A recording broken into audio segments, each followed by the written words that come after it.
সুবহানাল্লাযী আসরা বিআবদিহি লাইলাম মিনাল মসজিদিল হারাম।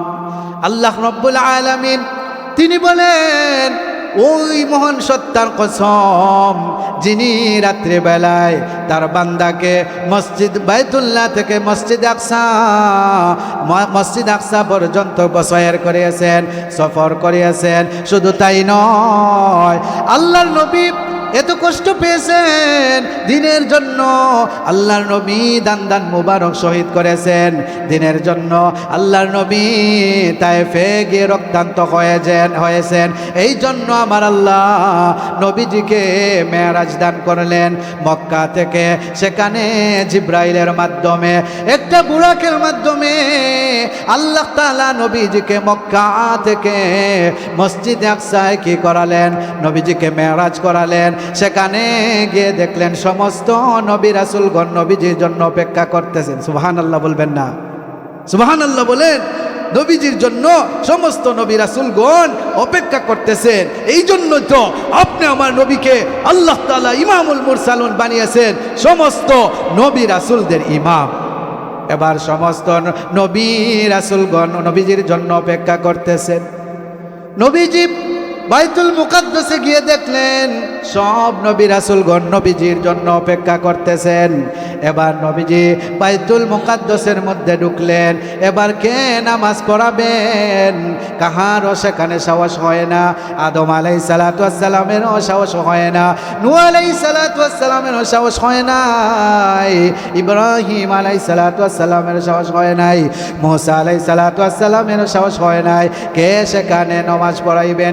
এবার জিবরাইল আমিন আপনি আমার নবীর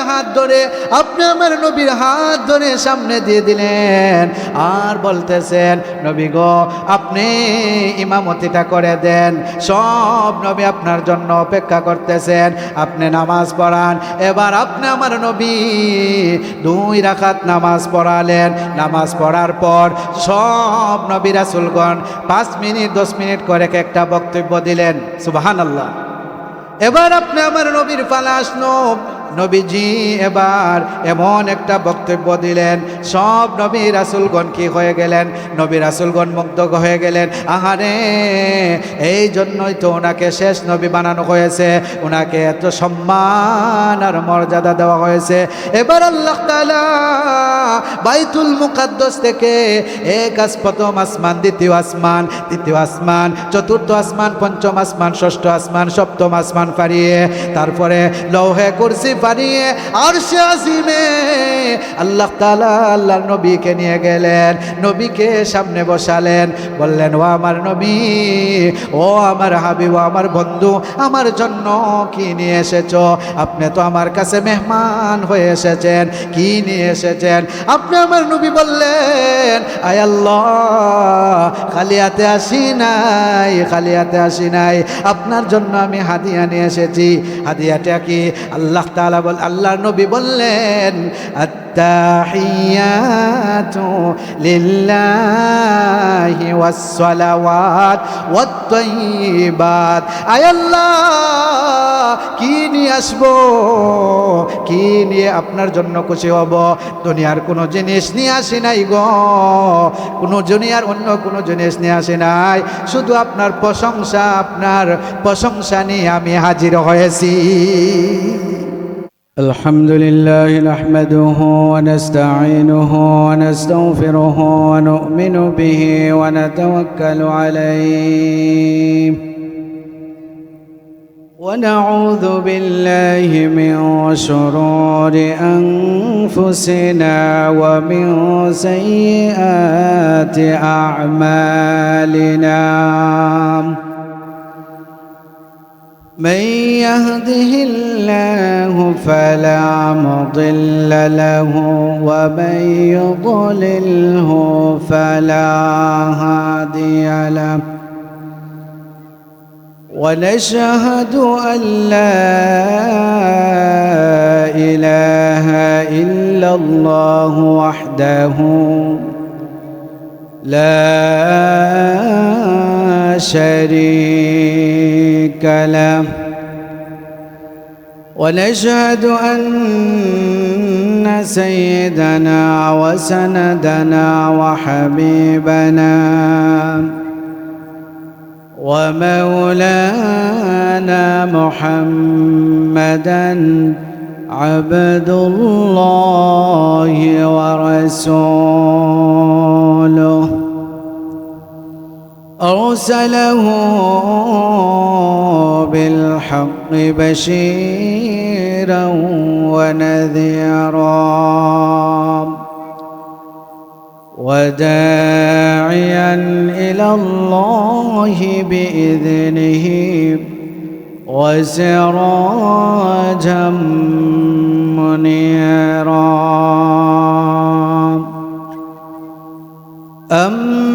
أما بعد فأعوذ بالله من الشيطان الرجيم بسم الله الرحمن الرحيم إنا أعطيناك الكوثر فصل لربك وانحر إن شانئك هو الأبتر وقال رسول الله صلى الله عليه وسلم لا يؤمن أحدكم حتى أكون أحب إليه من والده وولده والناس أجمعين صدق الله العلي العظيم وصدق رسوله النبي الكريم ونحن على ذلك من الشاهدين والشاكرين والحمد لله رب العالمين सूरज दे दिया अपने शुआ उनको पैगाम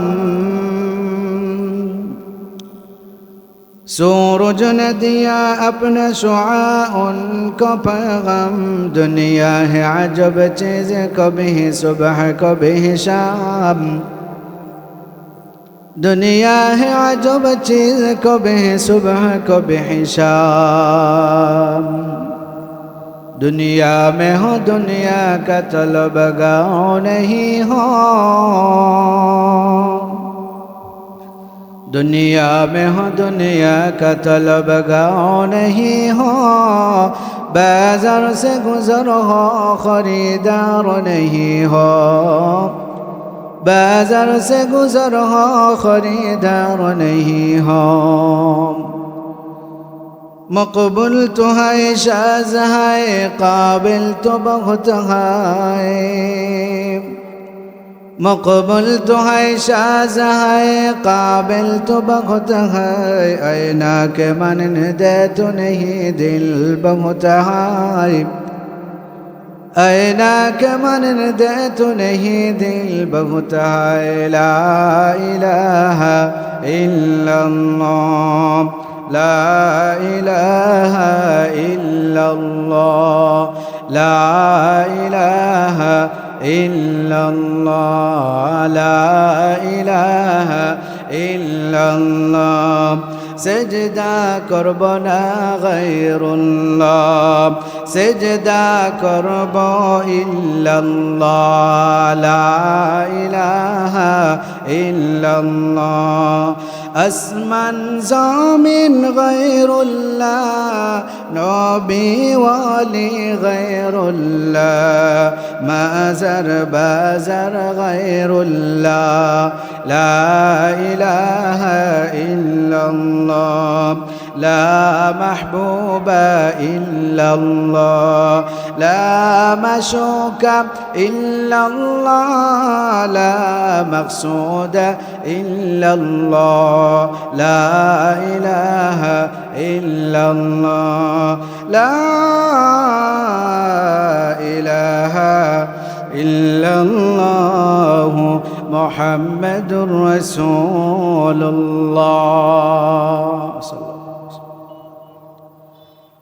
মারকাজুস সুন্নাহ আল ইসলামিয়া শাকুয়া বাজার নবীগঞ্জ হবিগঞ্জ এর ৮ম বার্ষিক ওয়াজ মাহফিলের সম্মানিত সভাপতি সাহেবগণ, উপস্থিত দিন প্রিয় ইসলাম প্রিয় মুমিন মুসলমান ভাইয়েরা, হযরত উলামায়ে কেরাম, পর্দায় অবস্থানরত মা ও বোনেরা,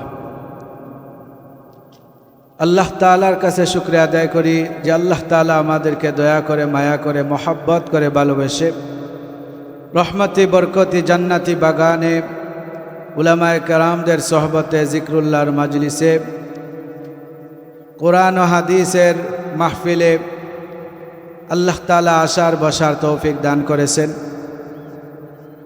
এজন্য আল্লাহ তাআলার কাছে আমরা শুকরিয়া আদায় করি জবান খুলে বক্তি ভরে সমসুর আওয়াজে মহব্বতের সাথে উচ্চ আওয়াজে উচ্চ কণ্ঠে এক যুগে একসাথে সকলে বলে আমরা আলহামদুলিল্লাহ।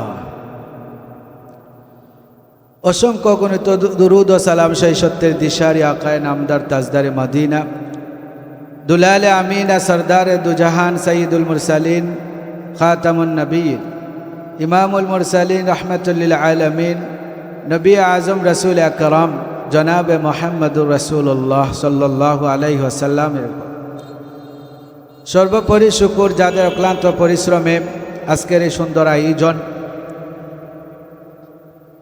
সময় দিয়ে অর্থ দিয়ে উপস্থিত হয়ে দোয়া করে যারা সহযোগিতা করেছেন, এলাকার যুবক বৃদ্ধ ব্যবসায়ী শ্রমিক চাকরিজীবী সর্বস্তরের জনতা,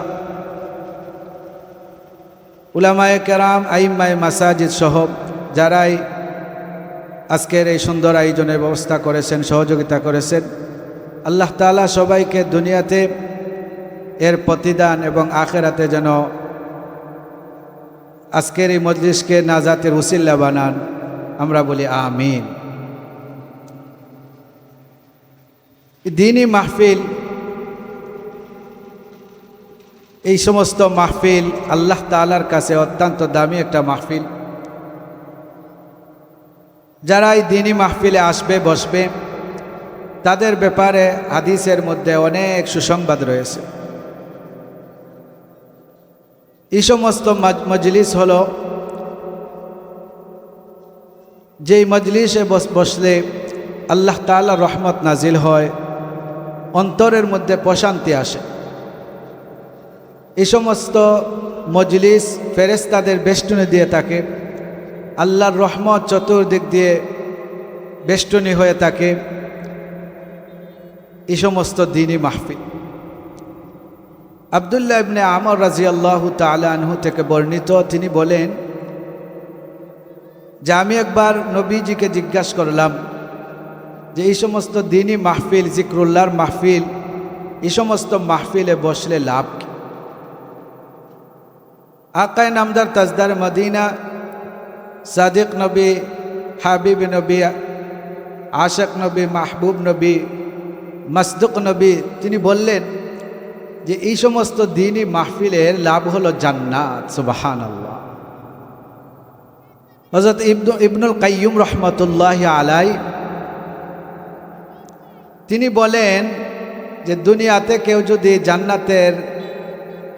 জান্নাতি বাগানে বসতে চায়, কেউ যদি দুনিয়াতেই জান্নাতের বাগান দেখতে চায়, তাহলে সে যেন এই সমস্ত জিক্রুল্লাহর মাহফিলে, দ্বীনি মাহফিলে বসে। ইবনুল কাইয়্যুম রহমতুল্লাহি আলাই আরও বলেন যে যেই সমস্ত মাহফিল আল্লাহ পাকের জিকির হয়, কুরআনের আলোচনা হয়, এই সমস্ত মাহফিলগুলা হলো ফেরেশতার মাহফিল, ফেরেশতার মজলিস। আর যেই সমস্ত মজলিসে অনর্থক কথাবার্তা, দুনিয়াবি কথাবার্তা চলে, এটা হলো ইবলিসের মজলিস। এখন আপনারাই বলেন, আমরা যারা এখানে আসতে পারছি, বসতে পারছি, আমরার লাভ হয়েছে না ক্ষতি হয়েছে? কি বলেন? লাভ হয়েছে না ক্ষতি হয়েছে? লাভ হয়েছে। এটা জান্নাতের বাগান। যেই বাগানে বসলে গুনাহ মাফ হয়, আল্লাহর রহমত নাজিল হয়। আমরা এখানে যারা উপস্থিত হয়েছে, আমাদের একটা উদ্দেশ্য নিয়ে উপস্থিত হয়েছি। উদ্দেশ্য কি? যে আমরা এখানে যাব, কোরআন হাদিস শিখব, উলামায়ে কেরামগণ কথা বলবে। এই জন্য আমরা এই সমস্ত দিনই মাহফিলে, মুবারক মাহফিলে এসেছি। আল্লাহ তাআলাও আমাদেরকে কেন নাজিল করেছেন, কেন সৃষ্টি করেছেন, আল্লাহ পাক কেন আমাদেরকে বানাইলেন, এটার একটা উদ্দেশ্য আছে, আছে কি না?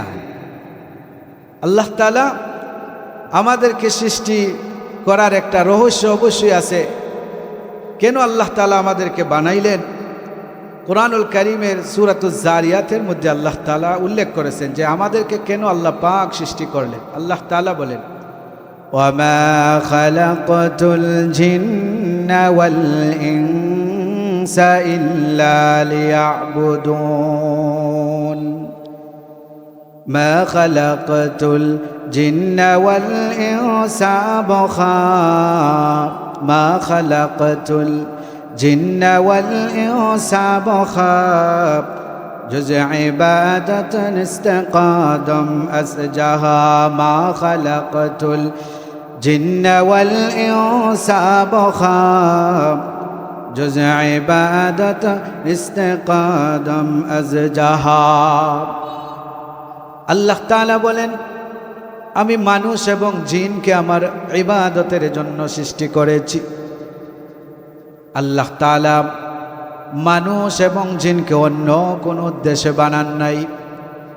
আল্লাহ রব্বুল আলামিন মানুষ এবং জিনকে আল্লাহ পাকের ইবাদতের জন্য সৃষ্টি করেছে। মানুষ দুনিয়াতে এসেছে, মানুষ আল্লাহ পাকের ইবাদত করবে, এটাই স্বাভাবিক।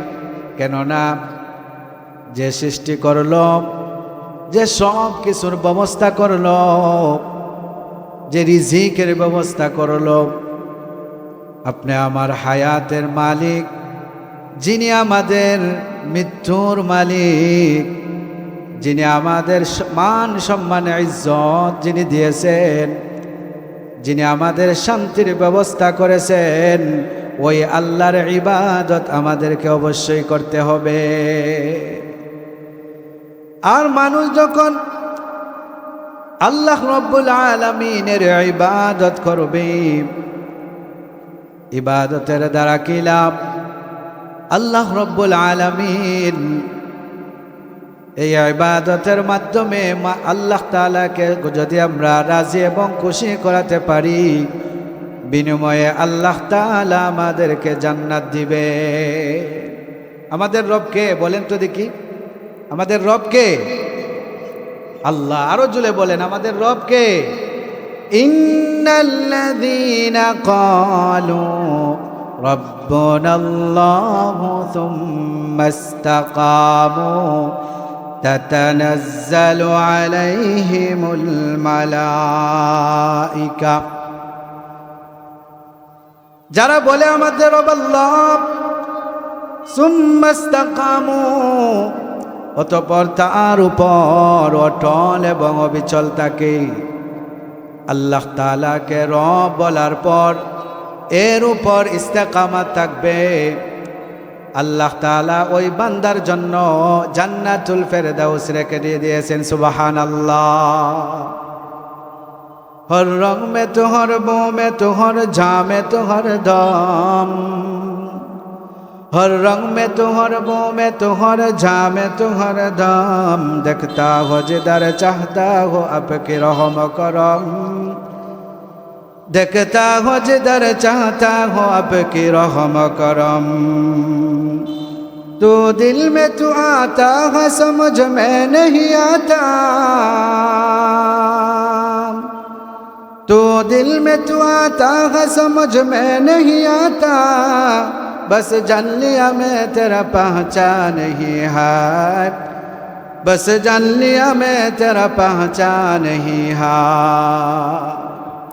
আমার প্রাণের ভাইয়েরা, যারা আল্লাহ রব্বুল আলামিনের ইবাদত করবে, আল্লাহ তাআলার ইবাদত দ্বারা সঠিকভাবে করবে, আল্লাহ তাআলা ওই বান্দার উপর খুশি হয়ে আল্লাহর বান্দাকে জান্নাতুল ফেরদাউস দান করবেন। সুবহানাল্লাহ।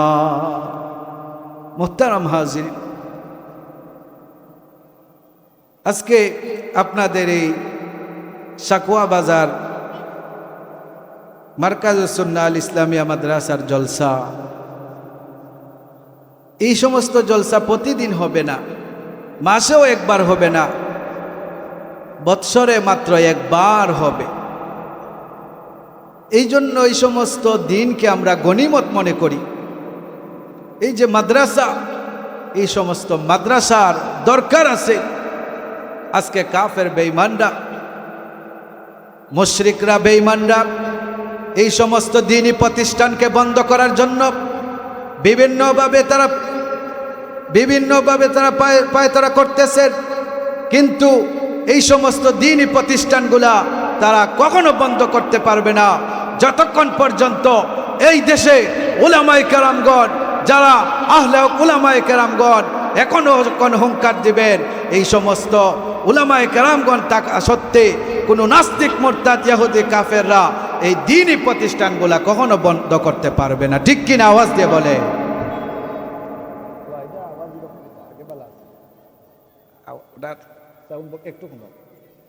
মুহতারাম হাজিরিন, আমি আপনাদের সামনে আল্লাহ তাআলার কালামের একটি ছোট্ট সূরা তেলাওয়াত করেছি।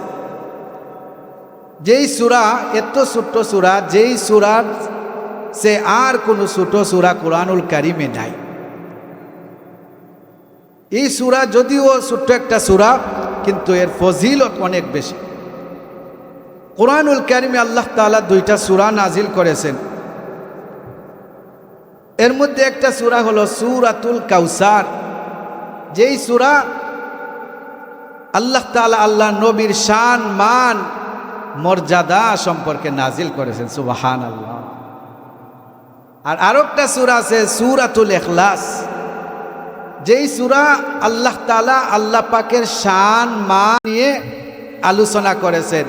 তাহলে আল্লাহ তাআলা একটা সূরা নিজের জন্য রাখলেন আর একটা সূরা বন্ধুর জন্য রাখলেন। সুবহানাল্লাহ। কি পরিমাণ মহব্বত, ভালোবাসা! নবীজিকে আল্লাহ পাক কত মহব্বত করেন যে নিজের জন্য একটা সূরা রাখলেন, যে সম্পূর্ণ একটা সূরার মধ্যে শুধু আল্লাহ তাআলার শান, মান নিয়ে আলোচনা। এই সূরায় কোনো পাহাড়ের আলোচনা নেই, কোনো সাগরের আলোচনা নেই, নদীর আলোচনা নেই, খালে আলোচনা নেই, বাজারের আলোচনা নেই, হাটের আলোচনা নেই, শুধু একমাত্র আল্লাহ পাকের শান, মান নিয়ে আলোচনা। সুবহানাল্লাহ। আর আরেকটা সূরা আছে, যেই সূরায় শুধু নবীর শান, মান, নবীজির শান, মান, ইজ্জত নিয়ে আলোচনা। এই সূরা হলো সূরাতুল কাউসার। এটা এমন একটা ছোট্ট সূরা, যে সূরার মধ্যে মাত্র 3টা আয়াত। কয়টা আয়াত? জুড়ে বলেন। 3টা আয়াত। আমার দিকে তাকান। এই সূরার মধ্যে মাত্র 3টা আয়াত। কয়টা আয়াত?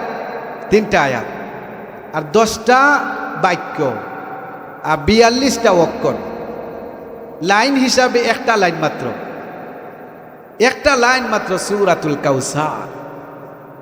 এই সূরাটা নাজিলের কারণ, আল্লাহ তাআলা কেন এই সূরা নাজিল করলেন? এই সূরা নাজিলের একটা কারণ হলো যে এই সূরা নাজিল আল্লাহ তাআলা এই জন্য করেছেন যে নবী আলাইহিস সালাতু ওয়াস সালামকে রাজি এবং খুশি করার জন্য। সুবহানাল্লাহ। নবীজিকে আনন্দ দেওয়ার জন্য, নবীজিকে সান্ত্বনা দেওয়ার জন্য সূরাতুল কাউসার নাজিল করেছেন। এখন সামনে আসেন যে কেন নাজিল করলেন, আর কেনই বা সান্ত্বনা দিলেন, কোন কারণে সান্ত্বনা দেওয়া? আরবের বুকে নবীজি যখন দিনের দাওয়াত দিতেছেন গোপনে গোপনে, এখনো প্রকাশ্যে দেন নাই, নবীজি তখনও দাওয়াত দিতেছেন গোপনে গোপনে। তখন আরবের মধ্যে 3টা দল আছে। একটা দল হলো ইহুদি, আরেকটা দল খ্রিস্টান, আর আরেকটা দল হলো মুশরিক। মুশরিকরা তারা 360 দেবদেবীর বিশ্বাসী ছিল, আর নবীজি এক খুদার বিশ্বাসী, এক খুদায় তিনি দাওয়াত দিতেছে। মুশরিকরা বলতে লাগলো যে আমরা 360 দেবদেবীর পূজা করি, 360 দেবীর দাওয়াত দেই, আর আরবের মোহাম্মদ সে হঠাৎ করে এক খুদার দাওয়াত দিতেছেন, এটা কারণটা কি? এটা তো আমরা বুঝতে পারলাম না। এবার আল্লাহ তাআলা নবীজিকে বললেন, ওগো নবীজি, আপনি তো গোপনে গোপনে অনেক দাওয়াত দিছেন, এখন আপনি প্রকাশ্যেই দাওয়াত দেন, প্রকাশ্যে আপনি কাফের বেঈমানদেরকে দাওয়াত দেন যারা দ্বীনের পথে আসবে। কুরআনুল কারীম আল্লাহ তাআলা আয়াত নাজিল করলেন, ফাসদা বিমা তুমার ওয়া আরিদ আনিল মুশরিকিন।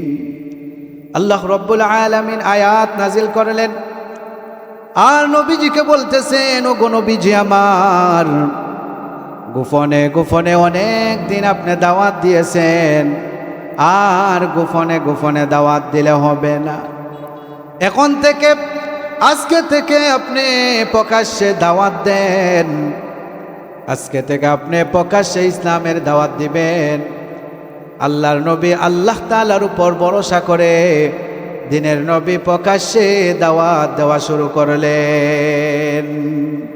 কাদেরে কুদরত দারি বরকামাল, আনতা রব্বি আনতা হাসবি যুল জালাল, তুহি কাদের জলিলুল্লাহ জাহাদার, বহরে হাল তুহি মেরা নিগাহদার, মুসলমানি বুদে গরদন নেহাদন, আনানে খুদ বদস্তে খাজাদাদন, গর্ব সুরত আদমি ইনসান বুদি, আহমদ আবু জাহেল ওয়াহাম এক সাবুদি।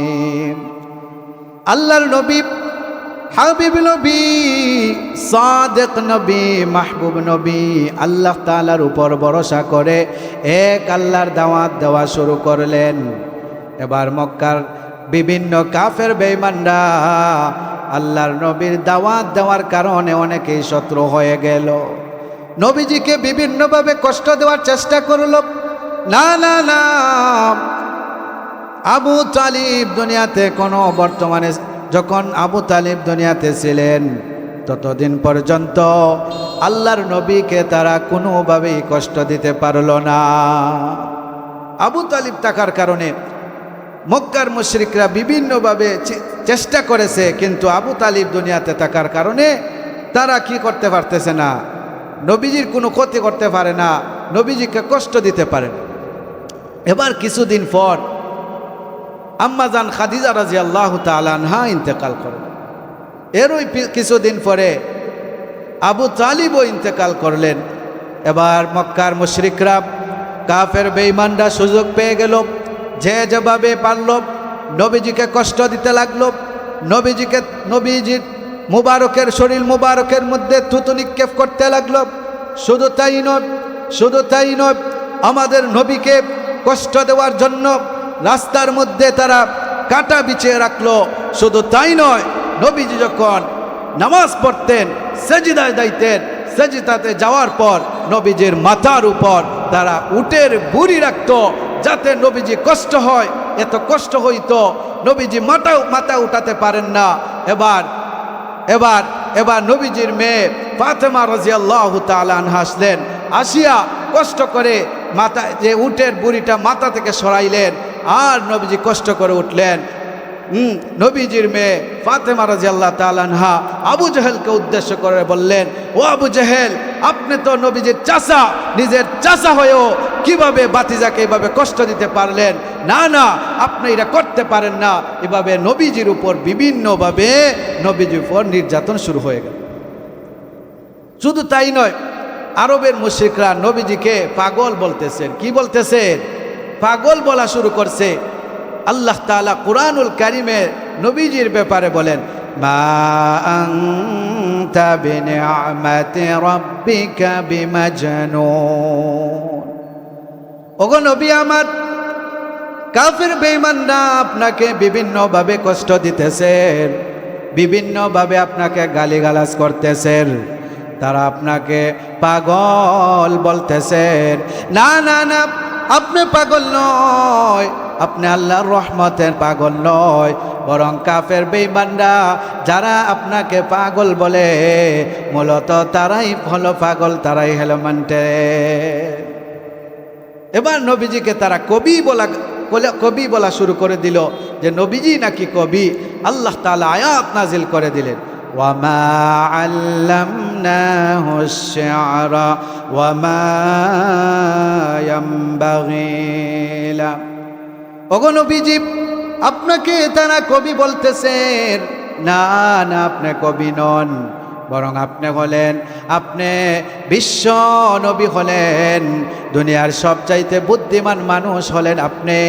তারা আপনাকে কবি বলে গালি দিতেছেন। না না, আপনি কবি নন। কাফের বেঈমানদের সাথে কিছু নামধারী মুসলমান তারাও বলতেছে। কারণ দেখেন, কিছু মানুষ আছে, কিছু ইহুদি খ্রিস্টানরা নাস্তিক মুরতাদদের সাথে কিছু নামধারী মুসলমানও তাকে কি না কি বলে যে আলিমুল আমাদেরকে অনেকে গালি দেয়। কিছু নামধারী মুসলমান এরাও কোনো সময় দেখা যায় আলিমুল আমাদেরকে গালি শুরু করে। না না না, এরা আসলে প্রকৃত মুসলমান নয়, এরা প্রকৃত ইমানদার নয়। প্রকৃত ইমানদার, প্রকৃত মুসলমান আলেমকে গালি দিতে পারে না, তারা উলামায়ে কেরামদের বিরুদ্ধে কখনো যাইতে পারে না। এরা শুধু নামে মুসলমান হলে হবে না, কামে মুসলমানিত্ব দেখাতে হবে, কাজে কর্মে নিজেকে মুসলমানিত্ব পরিচয় দিতে হবে। ঠিক কিনা? আওয়াজ দিয়ে বলে, কেমন মুসলমান তুমি, কেমন মুসলমান, কেমন মুসলমান তুমি, কেমন মুসলমান। নামাজের সাথে নাই পরিচয়, মানো না কোরআন, নামাজের সাথে নাই পরিচয়, মানো না কোরআন। কেমন মুসলমান তুমি, কেমন মুসলমান, কেমন মুসলমান তুমি, কেমন মুসলমান।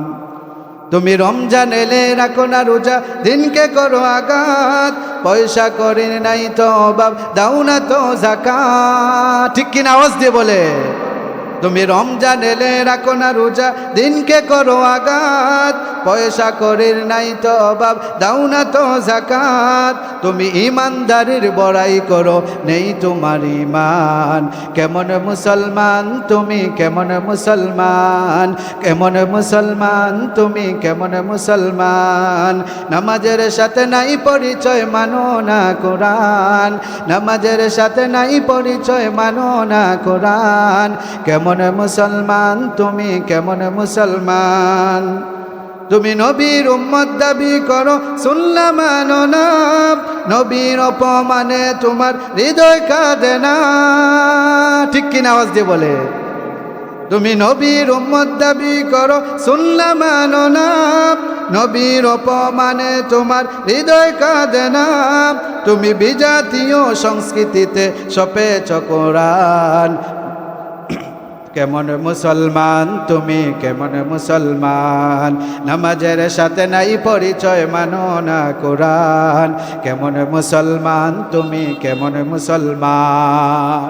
আজকে যদি আমরা ইমানের সাথে ইমানে আওয়াজে আমরা তাকবীরের আওয়াজ দিতে পারতাম, তাহলে এদেশে নাস্তিক মুরতাদ ইহুদি খ্রিস্টানরা তারা মাথা চারা দিয়ে উঠতে পারতো না। ঠিক কিনা? আওয়াজ দিয়ে বলে, আজকে আমাদের বাংলাদেশে আমাদের মা বোনদের ইজ্জত লুণ্ঠন করার জন্য, আমাদের মা বোনদের ইজ্জতকে লুণ্ঠন করার জন্য সন্ত্রাসী সংগঠন ইসকন, যাদের উদ্দেশ্য হলো মুসলমানদের মা বোনদেরকে প্রেমের ফাঁদে ফেলে তারা বুক করতে চায়, মা বোনদের ইজ্জত লুণ্ঠন করতে চায়। তারা নিজেকে কোনো সময় মুসলমান পরিচয় দেয়, আবার হিন্দু পরিচয় দেয় যে তারা মুসলমান হয়ে যাইবে, কিন্তু আসলে এদের উদ্দেশ্য ভালো না। আমরা বলতে চাই এই দেশটা ইসকনের দেশ নয়। ঠিক কিনা? এটা হলো উলামায়ে কেরামদের দেশ, এই দেশ আলেম উলামাদের দেশ, এই দেশ উলামায়ে মুসলমানদের দেশ। এই মুসলমানদের দেশে নাস্তিক মুরতাদ এবং ইসকনের টাই হবে না, টাই হবে না, ঠিক কিনা আওয়াজ দিয়ে বলেন। আমি সন্ত্রাস সংগঠন ইসকনকে বলতে চাই, এটা মুসলমানের রাষ্ট্র, এটা মুসলমানের দেশ। এই দেশে কোনো ইসকন সন্ত্রাসী সংগঠন, সন্ত্রাসী ইসকন যদি আর কোন মুসলমানদের মা বোনদের ইজ্জত নিয়ে কি করে তারা টানাটানি করে, তাহলে এদেরকে পিটিয়ে তাদের দাদাবাবুদের দেশ ইন্ডিয়া পাঠিয়ে দেওয়া হবে, ঠিক কিনা আওয়াজ দিয়ে বলে। মুহতারাম হাজিরিন, আমরা নামে মুসলমান হলে হবে না, বরং কামে নিজেকে মুসলমানই তো পরিচয় দিতে হবে। নবীজিকে কাফের বেঈমানরা বিভিন্নভাবে কষ্ট দিতে লাগলো। শেষ পর্যন্ত দেখা যায় নবীজি এত কষ্ট পাইলেন, নবীজি কষ্ট পেয়ে তায়েফের ময়দানে চলে গেলেন। কোথায় গেলেন? তায়েফের ময়দানে গেলেন। সেখানে নবীজি দিনের দাওয়াত দিতেছেন, সেখানে দিনের দাওয়াত দিতেছেন, কিন্তু তায়েববাসীরাও নবীজির দাওয়াত গ্রহণ করলো না। নবীজিকে বিভিন্নভাবে কষ্ট দিতেছেন, বিভিন্নভাবে নবীজিকে শারীরিকভাবে কষ্ট দিতেছেন। আমার নবীর শরীর মুবারক নরম শরীর, কিন্তু তায়েববাসীরা নবীজিকে চিনল না। না চিনার কারণে নবীজিকে পাথর নিক্ষেপ করা শুরু করলো। নবীজিকে ছোট ছোট বাচ্চাদেরকে নবীজির পিছনে লাগিয়ে দিল, আর ওই ছোট ছোট মাসুম বাচ্চারা নবীজিকে পাথর মারা শুরু করলো। নবীজির শরীর মুবারক রক্তান্ত হয়ে গেল। জিবরাইল আমিন আসলেন, আসিয়া বললেন, ইয়া রাসূলুল্লাহ, আপনাকে এত কষ্ট দিতেছেন, তায়েববাসীরা আপনাকে এত কষ্ট দিল, আপনি যদি বলেন তাহলে এই যে তায়েফের পাশেই একটা পাহাড় দেখা যায়, ওই পাহাড়ের মধ্যে এখানে ফেরেশতারা আছে, আপনি যদি বলেন তাহলে এই ফেরেশতারা ওই পাহাড়কে তায়েববাসীর মাথার উপরে ছেড়ে দিবে, শুধু আপনি বলেন। নবীজি বলতেছেন, না জিবরাইল, আমি রহমত হিসাবে এসেছি, আমি গজব হিসাবে আসি নাই। আমি যদি বদদুয়া করি আর এরা ধ্বংস হয়ে যায়, তাহলে এদের যে নতুন প্রজন্ম, এদের সন্তান কি করতে পারবে না, ইসলাম আনতে পারবে না। এই জন্য নবীজি বদদুয়া করলেন না। এই জন্য আমাদের নবী হলেন রাহমাতুল লিল আলামিন। আমাদের নবীজি গোটা জগতের জন্য রহমত, ঠিক কিনা আওয়াজ দিয়ে বলেন। আল্লাহ তাআলা বলেন, ওয়ামা আরসালনাকা ইল্লা রাহমাতাল লিল আলামিন। أي إمام الأولين الآخرين بحر صدقة رحمة للعالمين سيد الكونين ختم المرسلين آخر عمود بود فخر الأولين شد وجود رحمة للعالمين مسجد شد हमारो जमीन। আমার প্রাণের ভাইয়েরা, আল্লাহ রব্বুল আলামিন হলেন রব্বুল আলামিন, আর আমাদের নবী হলেন রাহমাতুল লিল আলামিন, ঠিক কিনা? আমাদের নবী গোটা জগতের জন্য রহমত, শুধু মানুষের জন্য রহমত নয়। নবীজি জিন ইনসান যত কিছু আছে, শুধু মুসলমানদের জন্য আমাদের জন্য নবী কি রহমত? না, কাফের বেঈমানদের জন্য আমাদের নবী রহমত। যেভাবে মুসলমানদের জন্য রহমত, কাফের বেঈমানদের জন্য এভাবে নবীজি রহমত। আসমানের জন্য যেভাবে রহমত, জমিনের জন্য রহমত, নদীর জন্য রহমত, খালের জন্য রহমত, বিলের জন্য রহমত, সাগরের জন্য রহমত, দুনিয়ার সব কিছুর জন্য আমাদের নবী হলেন রাহমাতাল লিল আলামিন। আর আল্লাহ রব্বুল আলামিন হলেন রব্বুল আলামিন, বিশ্ব জগতের পালনকর্তা। এই জন্য নবীজি কি করলেন? বদদুয়া দিলেন না, বরং নবীজি দোয়া করলেন তায়েফবাসীর জন্য। এবার তায়েফ থেকে নবীজি কষ্ট পেয়ে আবার মক্কায় আসলেন। মক্কায় আসার পরে নবীজি শুনলেন নবীজির দুইজন সন্তান ছিলেন, একজন হলেন ইব্রাহিম আর একজন হলেন কাসেম। এই দুইজনও ইন্তেকাল করলেন, সুবহানাল্লাহ। এবার নবীজির কষ্ট আরও বেড়ে গেল। শুধু তাই নয়, নবীজির একজন চাচা ছিলেন আবুল আহাব। নাম কি? আবুল আহাব। এই আবুল আহাবের স্ত্রী উম্মে জামিল সে মক্কার ঘরে ঘরে গিয়ে বলতে লাগলো, ও মক্কার লোকেরা তোমরা শুনো, এই যে আরবের মোহাম্মদ দ্বীনের দাওয়াত দিতেছেন, কালিমার দাওয়াত দিতেছেন, তার দিন বেশি দিন টিকবে না। এই যে ইসলাম ধর্মের জন্য ইসলামের দাওয়াত দিতেছেন, এই ইসলাম ধর্ম বেশি দিন আর টিকবে না। তারা বলল, কারণ কি? বলে, তার যে সন্তান ছিল এরা তো আটকুরা হয়ে গেছে, এরা লেজ কাটা, মোহাম্মদ আটকুরা লেজ কাটা, তার সন্তানরা বাঁচে না, সুতরাং তার ধর্ম আর বেশি দিন টিকবে না। এগুলা শোনার পরে নবীজি এত কষ্ট পাইলেন। নিজের ঘরের মানুষ যখন কষ্ট দেয় সেই কষ্ট সহ্য করা যায় না। এবার ভিতরে বাহিরে সবাই নবীজিকে কষ্ট দিতেছেন। নবীজি মক্কায় দাওয়াত দিলেন, মক্কার লোকেরা নবীজিকে কষ্ট দিতেছেন। তায়েফের ময়দানে গেলেন, তায়েফবাসীরাও নবীজিকে কষ্ট দেওয়া শুরু করলো। নবীজি এবার মক্কায় আসলেন, আসার পরে শুনলেন নবীজির যে দুইজন সন্তান ছিল তারাও ইন্তেকাল করলো। এবার নবীজির চাচি উম্মে জামিল সেও নবীজির বিরুদ্ধে বিভিন্ন বদনাম শুরু করে দিল। নবীজি এত কষ্ট পাইলেন, কষ্ট পেয়ে কাবার কাছে গিয়ে নবীজি দুই চোখ বন্ধ করলেন। আর নবীজি কি যেন চিন্তা করতেছেন, নবীজির চোখে দিয়ে পানি আসতেছেন। এই জিনিসটাকে আল্লাহ তাআলা দেখতেছেন কিনা? কি বলেন, দেখতেছেন কিনা? আল্লাহ তাআলা দেখতেছেন। সাথে সাথে আমার আল্লাহ নবীজি এত কষ্ট পেয়েছেন, এই জন্য নবীজিকে সান্ত্বনা দেওয়ার জন্য কুরআনুল কারীমের মধ্যে যে ছোট্ট একটা সূরা, সূরাতুল কাউসার, এই সূরাতুল কাউসার জিব্রাইলকে দিয়ে পাঠাইলেন আর বললেন, ও জিব্রাইল তাড়াতাড়ি যাও, আমার নবী মক্কায় কষ্ট পাইলেন, তায়েফের ময়দানে কষ্ট পাইলেন, বাড়িতে আসে আবার কষ্ট পাইলেন, আমার নবীকে আর কষ্ট দেওয়া যাবে না। ও জিব্রাইল তাড়াতাড়ি সূরাতুল কাউসার নিয়ে গিয়ে আমার নবীকে সান্ত্বনা দিয়ে আসো। জিব্রাইল আলাইহিস সালাতু ওয়াস সালাম আর দেরি করলেন না, তিনি নবীজির কাছে আসলেন।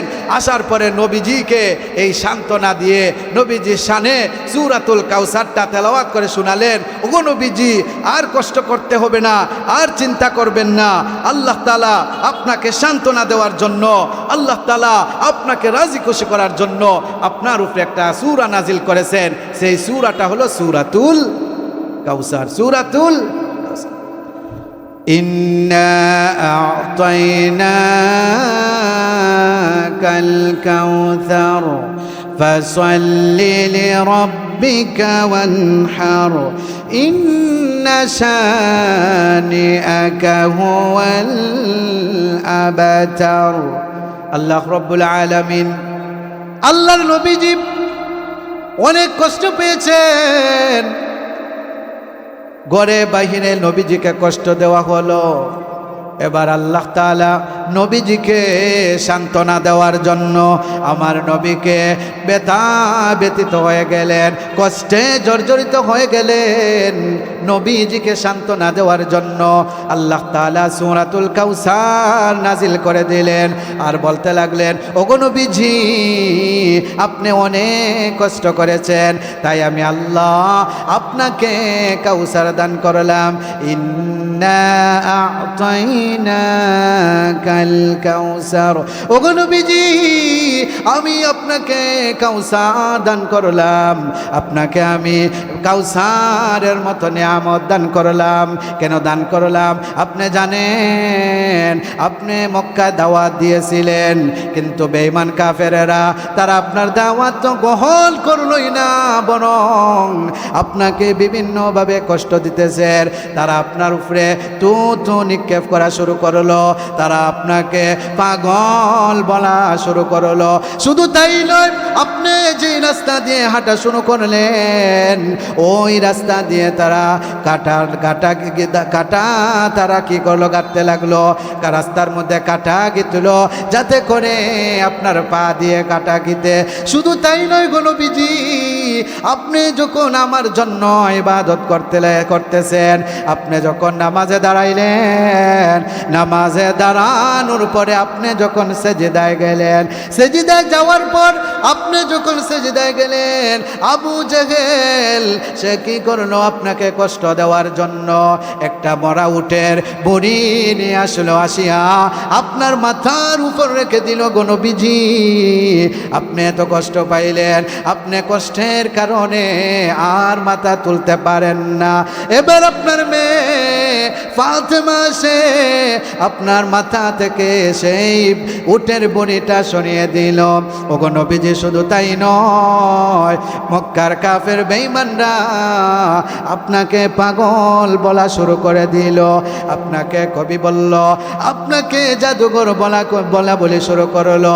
ওগো নবীজি, আপনি যখন দাওয়াত দেওয়া শুরু করলেন, তখন আপনাকে বিভিন্নভাবে কষ্ট দেওয়ার পর আপনি কষ্ট সহ্য করতে না পেরে আপনি মক্কা থেকে তায়েফের ময়দানে গেলেন। তায়েফের ময়দানে সেখানে যাওয়ার পরও আপনাকে তারা বিভিন্নভাবে কষ্ট দিতেছেন। তায়েফবাসীরাও আপনাকে চিনল না, আপনাকে আপনার সম্মান তারা বুঝলো না। তায়েফবাসীরাও আপনাকে বিভিন্নভাবে কষ্ট দিতেছেন। তায়েফবাসীরা নিজেরা তো কষ্ট দেওয়া শুরু করলো। শুধু তাই নয়, তাদের বাচ্চাদেরকে আপনার পিছনে লেলিয়ে দিল। ওই বাচ্চাগুলো তারা আপনার উপর ছোট ছোট কঙ্কর নিক্ষেপ করতে লাগলো। ওগো নবীজি, আপনার শরীর মুবারক, সারা শরীর মুবারক ফেটে গেল, ফেটে গিয়ে রক্তান্ত আপনি হয়ে গেলেন। তাড়াতাড়ি আমি জিব্রাইলকে পাঠাইলাম, ও জিব্রাইল যাও, আমার নবীর এক ফোঁটা রক্ত যদি জমিনে পড়ে, তায়েফের ময়দানে পড়ে, তাহলে তায়েফের ময়দান তামা হয়ে যাবে, সেখানে আর মানুষ বসবাস করতে পারবে না। আমি সেটাও করলাম। এবার আপনি তায়েফ থেকে আবার মক্কায় চলে গেলেন। মক্কায় যাবার পর সেখানেও গিয়ে আপনি আর শান্তিতে থাকতে পারলেন না। তায়েফ থেকে মক্কায় যাওয়ার পর আপনি খবর পাইলেন আপনার দুইটা কলিজার টুকরা সন্তান ছিল। একজনের নাম হলো কাসেম, আর একজনের নাম হলো ইব্রাহিম। ওগো নবীজি, এত কষ্টের পরেও আপনার দুইটা সন্তানকে আমি নিয়ে গেলাম। কেন নিয়ে গেলাম গো জানেননি? কারণ অন্যান্য নবী যারা আছেন তারা তাদের নবীর পর নবী হয়েছেন। ইউসুফ আলাইহিস সালাতু ওয়াস সালাম নবী, ইয়াকুব উনিও নবী, ইয়াকুব আলাইহিস সালামের বাবা ইসহাক, উনাকেও আমি নবী বানাইলাম। ইসহাকের বাবা ইয়াকুবকে আমি নবী বানাইলাম।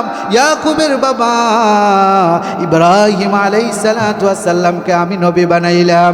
কারিম ইবনে কারিম ইবনে কারিম, ইউসুফ ইবনে ইয়াকুব ইবনে ইয়াকুব ইবনে ইসহাক ইবনে ইব্রাহিম। আমি একের পর এক নবী বানাইলাম। কেন বানাইলাম? আমি তাদেরকে একের পর এক নবী বানাইলাম, কিন্তু আপনার পরে আপনার সন্তানদেরকে আমি বাঁচাইয়া রাখলাম না, তাদেরকে আমি নিয়ে গেলাম। ওগো নবীজি, কেন নিয়ে গেলাম? যদি আমি তাদেরকে দুনিয়াতে রাখতাম তাহলে সিস্টেম অনুযায়ী আপনার পর আপনার সন্তানরাও নবী হয়ে যাইতো, আর এটা আপনার মর্যাদা বাড়তো না। কারণ আপনি হলেন খাতামুন নবিয়্যিন, আপনি হলেন শেষ নবী। আর আপনার সন্তানরা যদি জীবিত থাকতো তাহলে তাদেরকেও আমি তাদেরকেও আমি নবী বানাইতাম।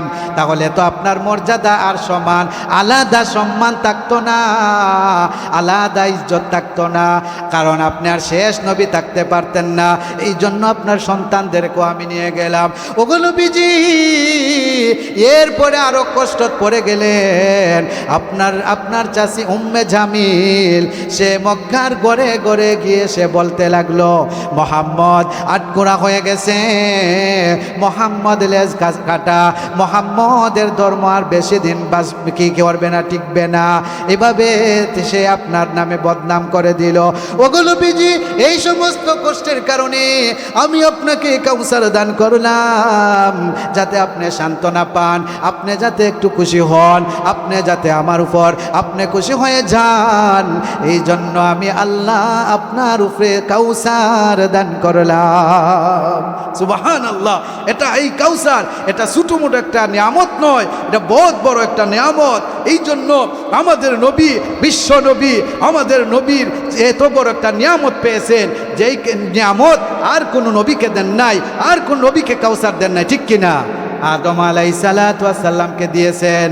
না না না, এই কাউসার আদম আলাইহিসসালাতু ওয়াসসালামকে দেন নাই, ইব্রাহিম আলাইহিসসালাতু ওয়াসসালামকে দেন নাই, ইসহাক আলাইহিসসালাতু ওয়াসসালামকে দেন নাই, ইউসুফ আলাইহিসসালাতু ওয়াসসালামকে দেন নাই, ইয়াকুব আলাইহিসসালাতু ওয়াসসালামকে দেন নাই, নূহ আলাইহিসসালাতু ওয়াসসালামকে দেন নাই, তারপরে ঈসা আলাইহিসসালাতু ওয়াসসালামকে দেন নাই।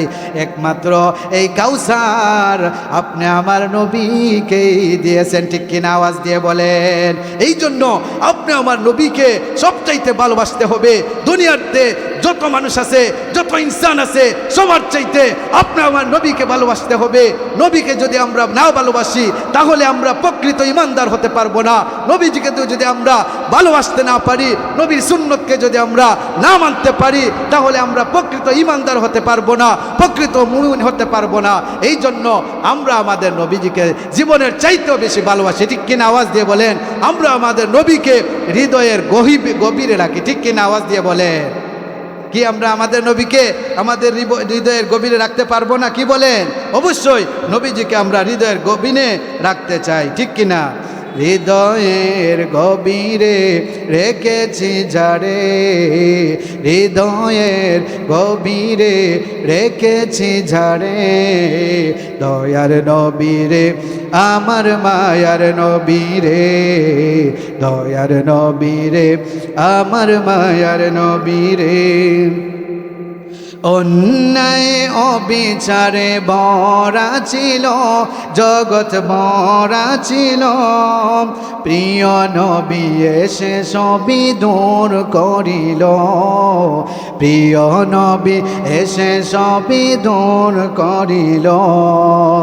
এমন নবীর শানমান কি করে করিব আর, এমন নবীর শানমান কি করে করিব আর, সেই নবীকে ভালোবাসি প্রেমেরই সুরে, দয়ার নবীরে আমার মায়ার নবীরে, হৃদয়ের গভীরে রেখেছি যারে, হৃদয়ের গভীরে রেখেছি যারে, দয়ার নবীরে আমার মায়ার নবীরে।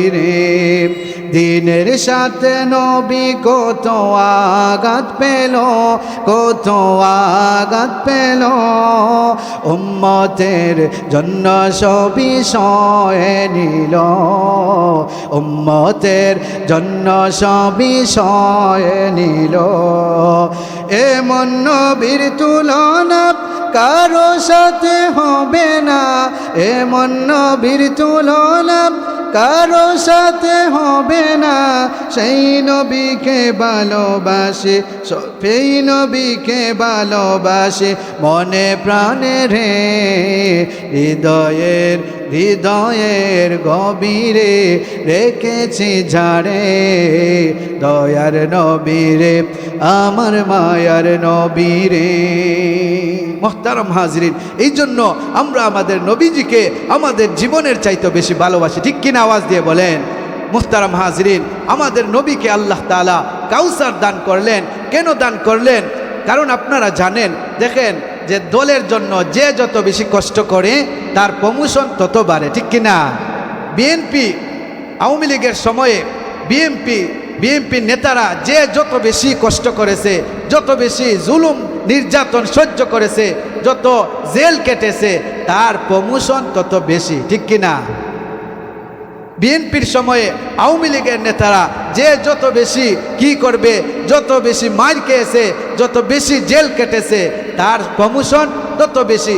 শুধু তাই নয়, এই নেতাকে কি মনোরঞ্জন দেওয়ার জন্য, সান্ত্বনা দেওয়ার জন্য সরকারিভাবে সরকারি খরচে বিদেশে পাঠানো হয়। কোথায় পাঠানো হয়?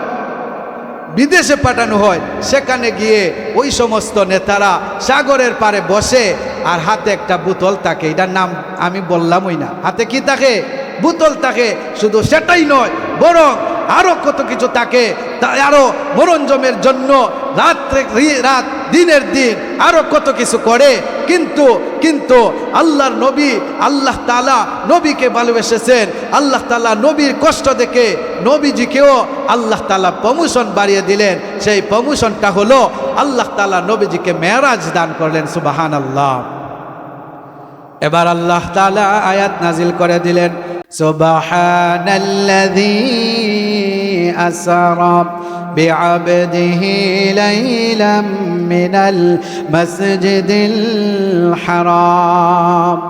আল্লাহ রাব্বুল আলামিন তিনি বলেন, ওই মহান সত্তার কসম, যিনি রাত্রিবেলায় তার বান্দাকে মসজিদ বাইতুল্লাহ থেকে মসজিদ আকসা পর্যন্ত বসায়ের করিয়েছেন, সফর করিয়েছেন। শুধু তাই নয়, আল্লাহর নবী এত কষ্ট পেয়েছেন দিনের জন্য। আল্লাহর নবী দান মুবারক শহীদ করেছেন দিনের জন্য। আল্লাহর নবী তায়েফে গিয়ে রক্তান্ত হয়েছেন। এই জন্য আমার আল্লাহ নবীজিকে মেরাজ দান করলেন মক্কা থেকে। সেখানে জিব্রাইলের মাধ্যমে, একটা বুরাকের মাধ্যমে আল্লাহ তাআলা নবীজিকে মক্কা থেকে মসজিদে আকসায় কি করালেন? নবীজিকে মেরাজ করালেন। সেখানে গিয়ে দেখলেন সমস্ত নবী রাসূলগণ নবীজির জন্য অপেক্ষা করতেছেন। সুবহানাল্লাহ বলবেন না? সুবহানাল্লাহ বলেন। নবীজির জন্য সমস্ত নবী রাসূলগণ অপেক্ষা করতেছেন। এই জন্য তো আপনি আমার নবীকে আল্লাহ তাআলা ইমামুল মুরসালুন বানিয়েছেন, সমস্ত নবী রাসূলদের ইমাম। এবার সমস্ত নবী রাসূলগণ নবীজির জন্য অপেক্ষা করতেছেন। নবীজি বাইতুল মুকাদ্দাসে গিয়ে দেখলেন সব নবী রাসূলগণ নবীজির জন্য অপেক্ষা করতেছেন। এবার নবীজি বাইতুল মুকাদ্দাসের মধ্যে ঢুকলেন। এবার কে নামাজ পড়াবেন? কাহারও সেখানে সাহস হয় না। আদম আলাইহিস সালাতু ওয়াস সালামেরও সাহস হয় না, নূহ আলাইহিস সালাতু ওয়াস সালামেরও সাহস হয় নাই, ইব্রাহিম আলাইহিস সালাতু ওয়াস সালামেরও সাহস হয় নাই, মুসা আলাইহিস সালাতু ওয়াস সালামেরও সাহস হয় নাই। কে সেখানে নামাজ পড়াইবেন? এবার জিবরাইল আমিন আপনি আমার নবীর হাত ধরে সামনে দিয়ে দিলেন, আর বলতেছেন, নবী গো আপনি ইমামতিটা করে দেন, সব নবী আপনার জন্য অপেক্ষা করতেছেন, আপনি নামাজ পড়ান। এবার আপনি আমার নবী 2 রাকাত নামাজ পড়ালেন। নামাজ পড়ার পর সব নবী রাসূলগণ 5 মিনিট 10 মিনিট করে একটা বক্তব্য দিলেন। সুবহানাল্লাহ। এবার আপনি আমার নবীর পালা আসলো। নবীজি এবার এমন একটা বক্তব্য দিলেন, সব নবী রাসূলগণ কি হয়ে গেলেন?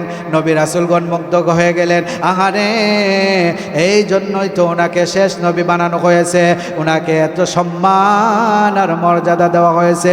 এবার আল্লাহ তাআলা বাইতুল মুকাদ্দাস থেকে প্রথম আসমান, দ্বিতীয় আসমান, তৃতীয় আসমান, চতুর্থ আসমান, পঞ্চম আসমান, ষষ্ঠ আসমান, সপ্তম আসমান পারিয়ে, তারপরে লৌহে কুরসি পারিয়ে আরশে আজিমে আল্লাহ তাআলা আল্লাহর নবীকে নিয়ে গেলেন। নবীকে সামনে বসালেন, বললেন, ও আমার নবী, ও আমার হাবিব, ও আমার বন্ধু, আমার জন্য কি নিয়ে এসেছো? আপনি তো আমার কাছে মেহমান হয়ে এসেছেন, কি নিয়ে এসেছেন?